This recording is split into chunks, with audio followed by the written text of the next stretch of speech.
Hey everybody, Tim Weigel here. So excited that I get to introduce you to someone very special in the community. If you haven't met her, you really should, and you're going to love her story. This is Teresa Harris Harper. She currently oversees the Harper Foundation, among other things, and she has a long history with her family in this area of Central Florida, and I'm happy to introduce you. Welcome, Teresa. Hi, how are you doing? I'm doing pretty good. So Teresa is literally how like everyone has something they focus on? Teresa focuses on everything. So now tell me, your family has a history in the area. Correct. So tell us a little bit about that. So the Harper family is really kind of a what you would consider a Florida cracker family. We've been in Florida for many generations. My great grandfather, they had a dairy that then became Harper Plumbing in Winter Park. Harper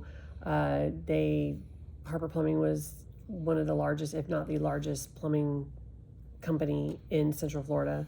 I remember growing up and we did all the plumbing for Florida Hospital, when it was Florida Hospital. We did all the plumbing for over at in Melbourne and for the Cape. For the shuttle programs, for all of that over there. It was like it went coast to coast. As a matter of fact, Pop-Up, it was so funny. My grandfather, he got drafted, and Harper Plumbing had just put in a new boiler over at Patrick Air Force Base. And so they asked him when he got drafted, it's like, well, what can you do? And he's like, well, I'm a plumber. And so they went, oh, we just put in a new boiler, so we're just going to send you over there and you can he's like, oh, okay. So that was he worked on the boiler that he put in. That was how he got drafted. It's a pretty funny story. So he got to come home a lot. He got to come back to Winter Park and get my great grandmother's home cooking all the time. So that was pretty funny. That's awesome. And it's interesting to hear. Like, you always hear about different titans of industry that really help build our country, and your family is one of the ones that I truly do feel that way. And if you don't believe me, for those of you in Winter Park, there's a street named after Harper. The Rollins baseball field is named after Harper, or the stadium, one of those. No, it's not the stadium. It's the field, the Harper Sugar Field, yep. Yep, so they got the Harper Field, which the street, I think, is right next door to it, or close to it. Close, yeah.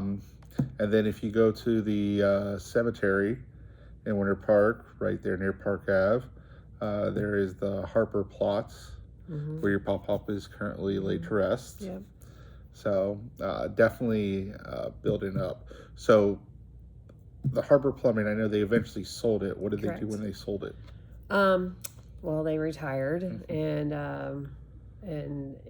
traveled a little bit and had some fun, and were help raising my brother and I. And then in 2003 is when we started the Harper Family Charitable Foundation. Okay, tell us more about that. So in 2003, we started the Harper Family Charitable Foundation, my grandfather and my grandmother. And I was involved in the starting of it as well. I was their little minion, but that's okay. I don't mind being their minion. It's for our mission statement is for the health, maintenance, well-being, and education of children and adults with disabilities here in Central Florida. So we go from basically the East Coast to the West Coast of Central Florida only, and we support organizations that support families and who have children and adults in their families who have disabilities, because my great uncle, my grandfather's brother, was a paraplegic.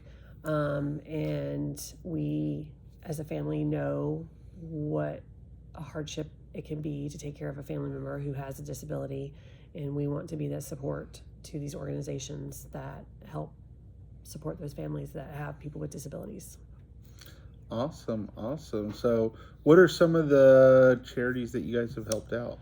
So there's lots. I know there's a lot. Oh my gosh, there's so many. So there's Dreamplex, which has an office in Claremont and an office in Orlando. Actually, it's more Winter Parky. And then there's OCA, which is also an organization that we support in the Orlando area. the Reed Charitable Foundation, which deals with dyslexia, which is a fantastic organization that we support. I love the Reed Charitable Foundation. Actually, there's not many of the foundations.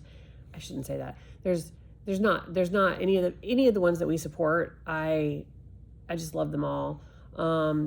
They all mean such great things to us and do such great things for their community, not only here in Central Florida, but like in Sarasota, there's St. Mary Academy, which is a Catholic school for kids who have disabilities, who are on the spectrum, that love St. Mary.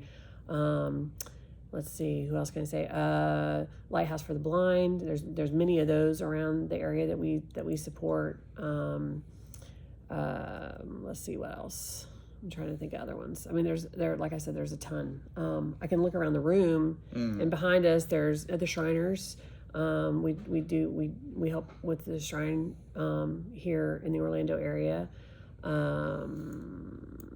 Was it New Beginnings as well? Oh, New Beginnings. Yeah, New Beginnings. Yeah, that's in Claremont. That deals with homelessness, which is a huge epidemic here in Central Florida, believe it or not.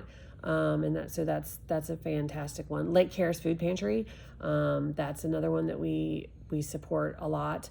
And feeding the kids during the summer, when these kids don't have school, where they're getting, at least breakfast and lunch, and so they make sure that Lake Harris makes sure that the kids have food, which is important. Imagine that. Yeah, I mean, I just love all the stuff that you do for these. So when it comes down to money annually, how much money you guys think you probably contribute to these different charities? Wow, I know it's a lot. I know it's a lot. So I can tell you that last month it was almost $100,000, and that doesn't include a promise that we've made to help with one organization with some new building that they have.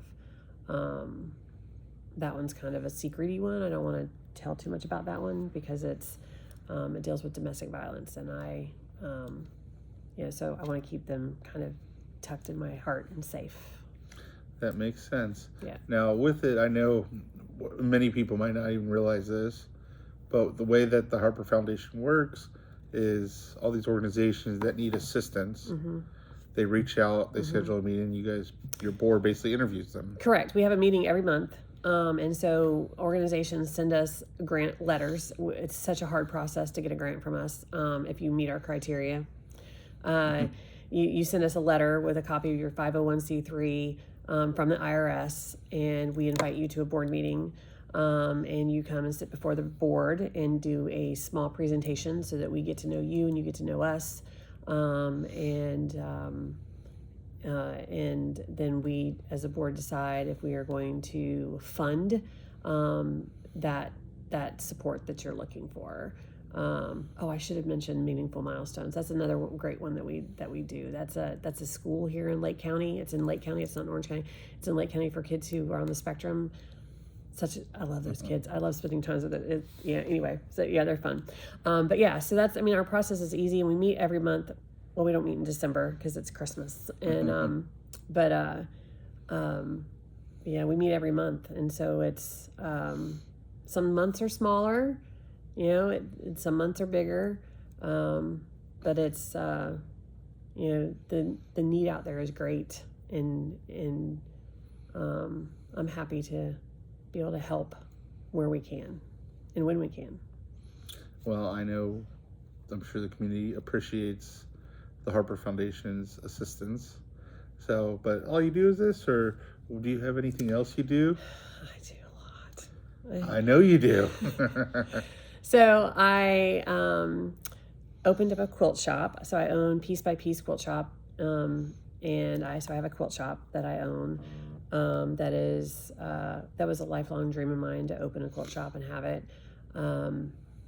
I wish I was in it more, but the foundation takes up a lot of my time, and I also am raising my son's going to be 14 very soon, and so raising a 14-year-old and having the foundation takes up a lot of my time. But I do love to quilt. I do love to make quilts. I love fabric. I love anything that has to do with any artsy craftsy kind of thing. So So my quilt shop was a big. That was a big dream for me to open that up, and I love it. It's so much fun. I also ballroom dance, but that's because New Beginnings kind of got me into that. Yeah, and we'll get into dancing here in a second. Okay. But the quilt, I'll leave the link to the quilt shop if you guys want to come check it out, learn more about quilting, because I believe you do quilt bingo or something? Oh yeah, we do a bingo once a month. We have fabric bingo, and so you come in and you buy a Ziploc baggie full of 2.5-inch squares, 25 2.5-inch squares. It's 75 different fabrics that are picked, just like regular bingo, like you have bingo numbers or whatever, and then we cut them into 2.5-inch squares, and you take it home and you sew it into your 5x5 bingo card, and then you come and we play bingo. And it's a lot of fun. It's a great community. You know, that's one of the reasons why I think I love my quilt shop so much, is because it is a community of people who come together and we have a good time and we laugh, and you know, it's a lot of fun. It's and I have some great staff over there too that help me out because I really need it. It definitely sounds like a lot of fun. Now, I don't quilt. No. But I have learned that from this quilt shop that quilt ladies are crazy. Yeah, but I love them because I'm crazy. But there's a big quilting event going on starting March 1st. Oh yeah, the All Florida Shop Hop is happening March 1st. My shop is not a part of it because I have so much going on. I'm sure that we'll have people who will come, but the All Florida Shop Hop is all the shops in the state of Florida, not all of them. They get together. It's a magazine, and there's a fabric line that goes with it, and it's really super silly. I mean, it's crazy, and to watch all these women go from the first year. This is the third year that they've done it. In the first year, there were 75 shops, and the amount of people who went from up in the Panhandle down to the shop in Key West to every shop. They hit every shop. You know, I mean, it's a lot. I'm you know, in 2 months to do it, that's crazy. We do a local shop hop, and the local shop hop will be going on, in that 7 stores, and that's going to be happening in March, into March. I don't remember the exact dates. I'd have to look it up, but that's going to be happening, and that's kind of fun because it's just the local shops around the area here, in our area, and so there's 7 of them. And there's more than 7, but there's 7 that participate in this local shop hop. And this time it's notions. If you're not a quilter, you probably wouldn't know what notions are, but you know, like a tape measure, or we're giving away little, you get a gift at each store. Once you get your passport, you get a passport. Once you get it stamped, you get a little gift. And we're giving away these cleaning tools for your sewing machines. So that's our gift for this one that we're doing. Yeah. Well, and this is where I even come up with like quilt people are crazy, because I remember being in the shop hop years ago, just in this shop, and someone would be like, "Oh yeah, I just came from the Tallahassee store." Yeah. It's like, for real, for a quilt. Yeah, for fabric. I mean, people, you know, we all, it's nuts. Before we end, yeah. So you ballroom dance? I do. So New Beginnings does an event every year that we've sponsored for however many years we've sponsored it. I think New Beginnings has been around 15 years, and we've supported them since the beginning. And they do a Dancing Under the Stars event. Well, this year I was bullied into being one of the dancers at the Dancing Under the Stars event. And I actually have fallen in love with ballroom dancing, which probably has my grandfather on a rotisserie. But it's so much fun. It's great exercise. It's very freeing, you know. The event was great. You were there. I was. Yeah. And so it's like you learn tango and foxtrot and waltz and Viennese waltz and cha-cha and swing, triple swing, you know, East Coast, which is the East Coast swing, West Coast swing. I mean, there's so many dances. It's, you know, it's insane. Argentine tango is my favorite right now, though. It's really, I like Argentine tango. Yeah. So it's fun. It's a lot of fun. Awesome. Well, Teresa, thank you so much for your time today. Thank you. We really appreciate having you, and I'm sure, hope everyone could see the passion that you have for helping out the community. Your family has definitely been a pillar of the community, and I know many people have been touched by the support, especially from the Harper Foundation. So we thank you for that. Yeah, thank you. Not a problem. Have a good day, y'all.